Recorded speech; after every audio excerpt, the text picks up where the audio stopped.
there is a moment in live television that no producer can fully prepare for. The curtain parts, the band plays, the audience applauds, and a celebrity walks out under the studio lights, and something is immediately, unmistakably wrong. The eyes are glassy. The smile is too wide or too distant. The words come out in the wrong order, or they come out too fast, or they barely come out at all. For 30 years, Johnny Carson sat behind that famous desk on The Tonight Show and faced that moment more times than his staff could count. And what he did in those moments, how he handled them, how he protected his guests, how he protected his audience, and how he protected the dignity of the broadcast itself, tells you everything you need to know about why he was the greatest talk show host who ever lived. This is not a story about moral judgment. Carson himself was no saint when it came to the pleasures of Hollywood living. This is a story about television, about human nature, about the extraordinary pressure cooker of fame in an era when the rules were being rewritten in real time. The 1960s had cracked open American culture like an egg, and by the time the 1970s arrived, the counterculture wasn't counter anymore, it was the culture. Rock stars, comedians, actors, writers, artists of every kind were living at full throttle, fueled by substances that ranged from the mildly recreational to the genuinely dangerous. And on any given night, several of those individuals had a scheduled appearance on the most-watched talk show in the country. Carson's Tonight Show, which ran from 1962 to 1992, was the undisputed throne room of American celebrity. A good appearance could take a struggling comedian and make them a household name by morning. A bad one could plant seeds of doubt in the public mind that took years to uproot. The stakes were enormous, which meant the anxiety in the green room was enormous, which meant that the temptation to take something, a drink, a pill, a line, a hit, before walking out under those lights was, for many people, simply irresistible. What follows are the 7 most memorable, most talked about, most remarkable cases of guests who arrived at The Tonight Show in a state of significant chemical alteration, and the story of how Johnny Carson, the coolest man in the room, managed every single one of them. To understand George Carlin's relationship with The Tonight Show, you have to understand the transformation Carlin underwent at the turn of the 1970s. He arrived on the national scene in the mid-1960s as a clean-cut, suit-wearing, mainstream comedian. Clever, sure. Sharp, certainly. But safe. By 1970, he had shed that persona entirely, the suit, the short hair, the careful material, and emerged as something entirely different. He was the voice of a generation that distrusted authority, embraced personal freedom, and had a very relaxed attitude toward recreational cannabis. Carlin appeared on The Tonight Show more than 130 times during Carson's tenure. That number alone tells you something important. Carson didn't bring people back 130 times unless they delivered. And Carlin delivered every single time, whether he was entirely sober or, as was frequently the case in the 1970s, operating somewhere in the elevated atmosphere he had come to prefer for his creative work. What made Carlin's situation unique among Carson's chemically enhanced guests was the nature of the impairment itself.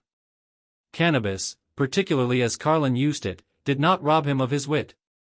It did not scramble his words or blur his logic. If anything, it sent his mind on long, winding, deeply entertaining journeys through subjects most comedians would never have thought to explore: the absurdity of language, the contradictions of organized religion, the particular madness of American consumer culture. Carson understood this about Carlin intuitively. Rather than steering him towards simple promotional questions about his latest album or tour dates, Carson would open a door and simply let Carlin walk through it. The results were some of the most genuinely brilliant comedic conversation ever broadcast on American television. Staff members who worked the show during that era recall Carson's unspoken acknowledgement of Carlin's state with a kind of fond amusement. He would glance toward his producer during a particularly ambitious Carlin tangent with an expression that said, essentially, "This is exactly what I signed up for." Carson's genius lay in recognizing that Carlin's relaxed state was not a problem to be managed but an asset to be channeled. The counterculture was the story of the era, and George Carlin was its most articulate, most entertaining narrator. There was, however, one notable limit to Carson's appreciation. Despite Carlin's consistent popularity and his extraordinary rapport with the host, Carson never offered him a guest hosting slot. Other comedians of similar stature and similar frequency of appearance received that honor. Carlin did not. Those who worked closely with Carson during that period understood the reasoning without it ever needing to be spoken aloud. Carlin's brilliance was inseparable from his lifestyle, and Carson, ever the professional, was not willing to hand the keys to someone whose reliability depended on variables he couldn't control. It was a distinction that spoke volumes about Carson's pragmatic worldview. He could admire Carlin enormously, enjoy his company, trust him to deliver a brilliant 7-minute set, and simultaneously understand that some responsibilities required a different kind of person. No judgment. Just clear-eyed realism about what the show needed. If George Carlin represented the benign end of the chemically enhanced guest spectrum, Richard Pryor occupied a far more complicated and far more heartbreaking position. Pryor was, by virtually universal consensus, the most transformative comedian of his generation, possibly of the entire 20th century. His material was raw, honest, devastating, and hilarious in equal measure. His personal life was a five-alarm fire that burned continuously through the 1970s, fueled largely by cocaine use that grew steadily more extreme as the decade progressed. Carson adored Pryor. That much was never in question. He understood that Pryor was operating on a different frequency than other comedians, that his genius came from a place of genuine pain and genuine truth, and that the chemical enhancement Pryor brought to some of his Tonight Show appearances was not separate from that genius but tangled up with it in ways that couldn't be easily unwound. This complicated Carson's response enormously. He wasn't dealing with someone who was simply irresponsible. He was dealing with a wounded genius who was using substances to manage wounds that most people couldn't even see. Pryor's Tonight Show appearances during the late 1970s are fascinating documents of a man in conflict with himself. At his best, he was incandescent, funny and profound and honest in ways that made your breath catch. Then, without warning, the signal would change. His eyes would shift. The thread of his thought would develop an unusual looseness, a tendency to drift toward abstraction. The audience, not entirely sure what was happening, would laugh nervously, trying to follow him into whatever territory he was now exploring. Carson's response to these moments was a masterclass in human understanding. He would not embarrass Pryor. He would not make the impairment the subject of the interview. He would not cut away suddenly or generate a commercial break in a manner that made the situation obvious to viewers. Instead, he would lean forward slightly, ask a gently redirecting question, make a small joke that reset the room, and guide the conversation back to safer ground with such skill that most viewers at home had no idea anything unusual had occurred. The effort this required, the constant reading of the room, the instantaneous calculation of exactly the right thing to say, was extraordinary. Those who knew both men say Carson was genuinely worried about Pryor during those years. Not the professional worry of a host protecting his broadcast, but the personal worry of a man who recognized that someone he cared about was in real trouble. In 1980, those fears proved prescient when Pryor suffered the freebasing accident that nearly killed him and that he later transformed, with characteristic honesty and brilliance, into one of the most celebrated pieces of stand-up comedy in history. Carson watched that transformation with an appreciation that was, by all accounts, deeply felt. Not every notorious Tonight Show impairment involved a comedian or a musician. Some of the most alarming moments came from corners of the celebrity world where such behavior was least expected, and none more alarmingly than the January 1980 appearance of Truman Capote, the celebrated author of In Cold Blood and Breakfast at Tiffany's, a man whose elegant, high-pitched drawl had delighted talk show audiences for decades. Capote had been a television fixture since the medium's early years. He possessed natural gifts that translated beautifully to the format, a distinctive personality, a razor-sharp wit, a seemingly bottomless supply of scandalous observations about the famous people he had spent his life cultivating and ultimately, catastrophically, betraying in print. He was good television. He had been good television for 20 years. That history made his January 1980 appearance all the more shocking. He arrived in a condition that left the production staff stunned. This was not the looseness of someone who had enjoyed a drink or two before the show. This was not the relaxed elevation of a habitual cannabis user or the accelerated electricity of someone who had visited the green room bathroom with suspicious frequency. This was genuine incapacitation. Capote's words came out slurred and slow. His head drooped at intervals. When he recovered his focus, it was only briefly, and the eyes that had once sparkled with mischief were now dull and confused. Carson's response in the opening minutes of the segment is worth studying carefully. You can watch it with the sound off and read every calculation happening behind his eyes. He simplifies his questions immediately, reducing them to the most basic possible prompts. He speaks more slowly, more clearly, as though working with someone who is having difficulty processing language. He maintains his smile throughout, because dropping it would signal to the audience that something is genuinely wrong, but the smile has a quality it usually lacks, a quality of effort, of maintenance. He is working extremely hard to keep the facade of a normal conversation in place over something that is emphatically not a normal conversation. He mostly fails, because the situation is beyond saving. Capote simply cannot deliver. The segment limps through its abbreviated runtime and ends. But what happens next is what defines the story. Carson, who prided himself on his tolerance of human frailty and his protection of guests, was furious. Not in the way of a man who had witnessed an amusing disaster. Furious in the way of a man who felt that a genuine breach of trust had occurred. The distinction Carson drew was not between sobriety and impairment. It was between respect and disrespect, for the audience, for the show, for the implicit contract a guest enters when they accept an invitation to sit at that desk. Carlin could be high. Pryor could be complicated. But they showed up able to perform. Capote had not. That, for Carson, was the unforgivable offense. The literary legend was not invited back for the remainder of Carson's tenure. In the annals of Tonight Show history, there are very few cases where a guest's chemical enhancement was entirely, openly, and cheerfully acknowledged as the central premise of their appearance. Cheech Marin and Tommy Chong represent the magnificent exception. By the time they began appearing regularly on The Tonight Show in the late 1970s, Cheech and Chong had built one of the most successful comedy careers in America on a foundation of cannabis humor. Their albums went platinum. Their film Up in Smoke, released in 1978, became one of the most profitable comedies of the decade. They were not hiding anything about who they were or how they preferred to spend their time. Their entire brand was radical transparency about recreational marijuana use, delivered with such good humor and such genuine comic skill that even audiences who had never gone near the substance found them irresistible. Carson's handling of Cheech and Chong was a departure from his standard approach to impaired guests, for the simple reason that impairment was not actually the right framework for understanding what was happening. These were not performers whose professional judgment had been compromised. These were performers whose professional identity was inseparable from their relaxed relationship with reality.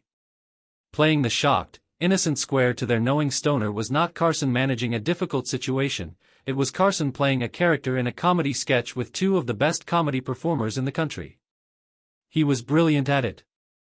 Carson had a gift for deadpan reaction that matched perfectly with the kind of material Cheech and Chong brought to the desk.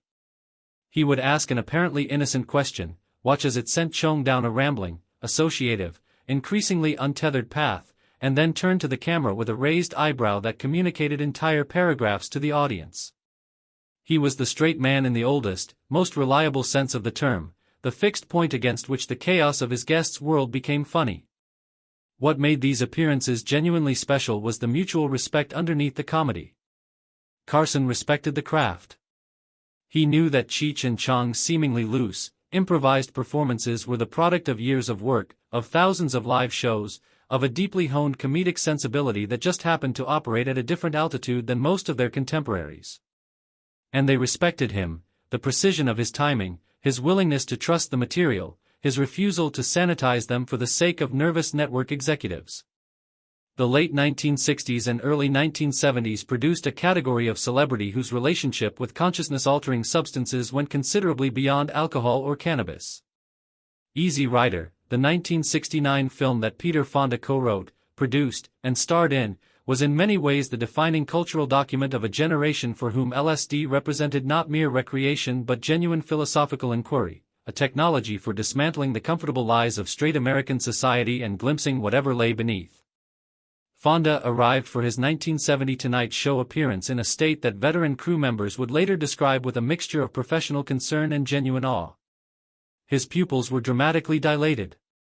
His attention moved between points in the studio with an intensity that suggested he was perceiving things the cameras couldn't capture. He was not, in any conventional sense, ready for a network television interview. He was, in the most literal possible sense, somewhere else. Carson recognized the situation within moments of Fonda's arrival on stage. The signals were unmistakable to anyone who had spent enough time around the entertainment world of that era. What followed was a brief, quietly remarkable piece of live television that illustrated both the limits of Carson's famous adaptability and the absolute precision of his judgment when those limits were reached. For several minutes, Carson attempted to conduct something resembling a normal interview. He asked about Fonda's work. He asked about upcoming projects. Each question was answered, if answered is even the right word, with something that began as a response before gradually becoming a meditation on subjects considerably larger and more abstract than the entertainment industry. Time, Fonda explained at one point, was not what most people assumed. It did not move in a straight line. It surrounded us. Carson maintained his expression throughout this, a feat of professional self-control that those who witnessed it recall with a kind of reverence. He did not look alarmed. He did not look amused in a cruel way. He looked, if anything, like a man who had encountered something genuinely unexpected and was taking a moment to assess his options. Those options, he quickly concluded, were limited. When the prearranged signal went to the director, it went without any visible change in Carson's demeanor. One moment Fonda was explaining the nonlinear nature of human consciousness, the next, the show had cut to a commercial and Fonda was quietly being guided back to wherever he needed to be. Carson's response afterward was characteristically free of drama. He expressed no outrage, no judgment. His observation to staff was practical: give Fonda some time, let the dust settle, invite him back when he's in a different state. This was Carson's philosophy of human forgiveness compressed to its essential form. Everyone has an off night. This had been an extremely off night. It did not have to define a person. Every item on this list up to this point involves Carson extending grace, adapting, protecting, guiding, forgiving. Oliver Reed's 1975 appearance is the necessary counterweight. It is the story of where Carson's grace ended and his authority began. Reed was already legendary in Britain for a lifestyle that made most Hollywood excess look restrained. He drank prodigiously and made no effort to conceal the fact. In British celebrity culture of the era, this was treated with a certain rugged admiration, Reed as the last of a dying breed of genuine hellraisers, a man of enormous physical presence and enormous appetites. American television, which had its own complicated relationship with the mythology of the hard-drinking male star, was initially prepared to view him through a similar lens. He arrived for The Tonight Show visibly and substantially drunk. The early moments of the interview had a kind of loose energy that was not entirely unappealing. Reed was a big personality, and that personality was on full display. But the trajectory was wrong. Where a merely relaxed guest tends to settle into the rhythm of the conversation as the interview progresses, Reed escalated. His voice got louder. His responses became less connected to the questions that prompted them. He interrupted. He made sudden physical gestures that caused the people closest to him to instinctively pull back. When he stood up without warning and adopted what appeared to be a fighting stance, the temperature in the studio changed in an instant. Security personnel who had been stationed at the periphery moved closer. Carson, who had been maintaining his professional composure through increasingly demanding circumstances, shifted from host to authority figure with a speed and clarity that those who witnessed it have never forgotten. There was no ambiguity in Carson's body language in those moments. The gentle guidance he offered to struggling guests like Pryor was nowhere to be seen. In its place was something considerably firmer, the unmistakable posture of a man in his own house, making clear that certain behavior was not going to continue. The segment ended. Reed would not return. Carson's line was not drawn at impairment. It was drawn at threat. He had infinite patience for human vulnerability and very little for human aggression. It was a distinction that defined not just his approach to chemically enhanced guests but his entire philosophy of the kind of space The Tonight Show was meant to be. The final entry on this list is different in character from all the others. Where Carlin was philosophical, Pryor was volatile, Capote was incapacitated, Fonda was absent, and Reed was aggressive, Sammy Davis Jr.'s famously supercharged 1974 appearance was, by almost any measure, a triumph. The questions it raised were quieter, more subtle, questions not about what happens when substances diminish a performer but about what happens when they appear to amplify one. Davis was already one of the most gifted entertainers alive. Singer, dancer, actor, comedian, impressionist, the vocabulary of performance barely contained what he could do. His Tonight Show appearances were reliably spectacular precisely because he operated at a level of energy and talent that consistently left audiences stunned. Carson loved having him at the desk. Their chemistry was genuine and visible, two professionals at the absolute peak of their crafts, enjoying each other's company in front of an audience that was enjoying watching them enjoy each other. The 1974 appearance has a quality that longtime viewers noticed even at the time. Davis was not merely energetic. He was electric in a way that went beyond his considerable natural voltage. He talked faster than usual, which was already extremely fast. He moved constantly, unable to fully settle into his chair. He began stories, veered into other stories mid-sentence, came back, left again, maintained about 5 conversational threads simultaneously with an ease that was genuinely impressive while also suggesting that the engine running beneath this performance was operating at an unusual RPM. Backstage, those familiar with the entertainment culture of that era read the situation without difficulty. The mid-1970s were, by most accounts, the peak years of cocaine's penetration of the entertainment industry. It was everywhere, in dressing rooms, in private bathrooms, at parties, on tour buses, at recording sessions. Its effects on natural charisma and energy, particularly in short-term doses, were well understood. What the audience saw as Sammy being an exceptional version of Sammy was, according to people who were there that night, at least partially chemically assisted. What separates Davis from most others on this list is that the assistance, if that is what it was, never compromised his professionalism. He remained charming. He remained coherent. He remained, throughout, completely in command of his performance and his audience. The show that night was genuinely great television. Carson, who was attuned to every frequency of human behavior after 30 years of conducting conversations in front of a camera, made a quiet joke to his staff during the commercial break, something about second-hand exhaustion, that suggested he understood exactly what was happening. He also understood that it was working, that the audience was having a wonderful time, and that his job at that moment was simply to keep up. The rumors around that particular appearance have never been conclusively confirmed or denied. Davis himself, when the subject occasionally surfaced in later years, deflected with the kind of elegant, smiling non-answer that was one of his great social gifts. Carson never discussed it publicly. It exists in the folklore of The Tonight Show.